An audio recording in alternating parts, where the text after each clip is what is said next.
Hi friends, welcome to Nicedaykitchen. இன்னைக்கு என்ன பார்க்க போறோம்னு பாத்தீங்கன்னா வெயில் காலம் ஸ்டார்ட் ஆயிடுச்சு. கூழ் வடகம்னா பெரியவங்கல இருந்து சின்னவங்க வரை எல்லாருக்குமே ரொம்ப பிடிக்கும். கூழ் வடகம் போடுறது ரொம்ப கஷ்டம் அப்படி நினைக்கிறோம். அப்படிலாம் இல்லைங்க.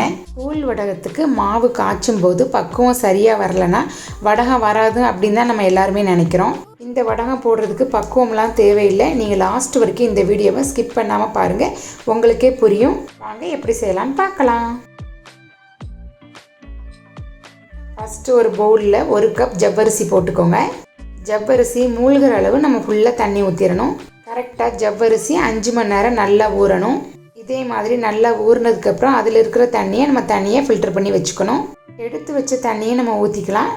ஜவ்வரிசியை நல்லா காய்ச்சறதுக்கு நம்ம கரெக்டாக ஜவ்வரிசி எடுத்த அதே கப்பில் 6 கப் தண்ணி ஊற்றிக்கணும். இந்த வடகம் பார்த்துக்கிட்டிங்கன்னா வெயிலில் போய் நீங்கள் போட வேண்டாம், சூப்பராக ஜாலியாக நிழல்லே போடலாம். கலந்து வச்ச தண்ணியை ஸ்டவ்வில் ஆன் பண்ணி நல்லா கொதிச்சதுக்கப்புறம் ஜவ்வரிசியெல்லாம் போட்டு நல்லா மிக்ஸ் பண்ணி விடணும். ஜவ்வரிசி வேகிறதுக்கு தண்ணி மட்டும் நம்ம கரெக்டாக போடணும். 1 கப் ஜவ்வரிசி எடுத்துக்கிட்டிங்கன்னா கரெக்டாக 6 கப் தண்ணி ஊற்றணும். அது கரெக்டான அளவாக இருக்கும். கீழே அடி பிடிக்காமல் மிக்ஸ் பண்ணிக்கிட்டே இருக்கணும். கொஞ்சம் உப்பும் போட்டுக்கலாம். ஏற்கனவே ஜவ்வரிசியை ஊற வச்சதுனால சீக்கிரம் வெந்துடும். இதே மாதிரி மிக்ஸ் பண்ணிக்கிட்டே இருந்தால் போதும்.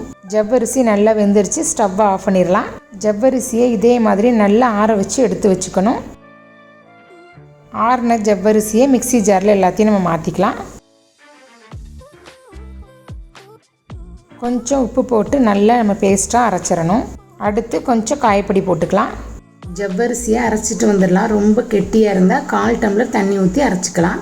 ஜவ்வரிசியை அரைச்சாச்சு, நம்ம பவுலில் மாற்றிக்கலாம். இதே மாதிரி தான் இருக்கணும். அடுத்து 1 டீஸ்பூன் ஜீரகம் போட்டு நல்லா மிக்ஸ் பண்ணி விட்டுறலாம். இதை மிக்ஸ் பண்ணி விட்டால் ஜவ்வரிசி கூழ் ரெடி ஆயிரும். துணியில் கூழ் ஊற்றும் போது நம்ம கரெக்டான ஷேப்பில் வராதுங்க.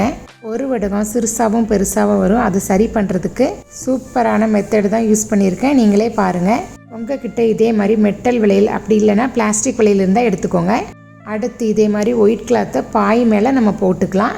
நெக்ஸ்ட்டு எடுத்து வச்ச வளையல் எல்லாத்தையுமே இதே மாதிரி நீட்டாக அடுக்கி வச்சுருங்க.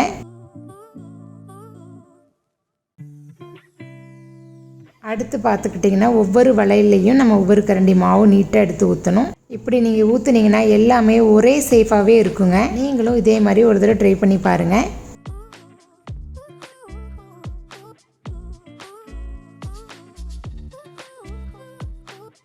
இது ஃபேனுக்கு கீழே போடுறதுனால சீக்கிரமாகவே காஞ்சிரும். நெக்ஸ்ட்டு நம்ம வளையல் எடுத்து அடுத்த பக்கம் வச்சுக்கலாம். இதே மாதிரி எல்லா மாவையும் நம்ம போட்டுட்டு ரெடி பண்ணிக்கலாம்.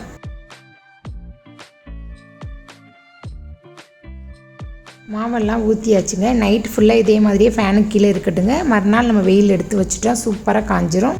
போட்ட வடகத்தை மறுநாள் காலையில் வெயில் எடுத்து வச்சேன். அது சாயந்தரத்துக்குள்ளே சூப்பராக காஞ்சிருச்சு. வடகத்துக்கு பின்பக்கம் தண்ணி தெளித்து இதே மாதிரி ஃபுல்லாத்தையுமே எடுத்து நான் பிளேட்டில் மாற்றிக்கிட்டேன். தண்ணி தெளித்ததுக்கப்புறம் 2 நிமிஷம் கழித்து எடுத்திங்கன்னா சூப்பராக வந்துடும். எப்படி அழகாக ஒட்டாமல் எப்படி வந்துருச்சு பாருங்கள். எடுத்த வத்தலை ஃபுல்லாக இதே மாதிரி பிளேட்டில் மாற்றி வெயிலில் காய வச்சு எடுத்து வச்சுக்கலாம். வத்தல் நல்லா வெயிலில் காஞ்சிருச்சு. இப்போ நம்ம பொரிச்சு எடுத்துடலாம். பொரிச்சதுக்கப்புறம் பிளேட்டே காலி ஆயிரும். உங்கள் குழந்தைங்க நறுக்கு முறுக்குன்னு சூப்பராக சாப்பிடுவாங்க. இந்த வீடியோ உங்களுக்கு பிடிச்சிருக்குன்னு நினைக்கிறேன். பிடிச்சிருந்தா லைக் பண்ணுங்கள், ஷேர் பண்ணுங்கள், மறக்காமல் சப்ஸ்கிரைப் பண்ணிடுங்க. தேங்க்ஸ் ஃபார் வாட்சிங்.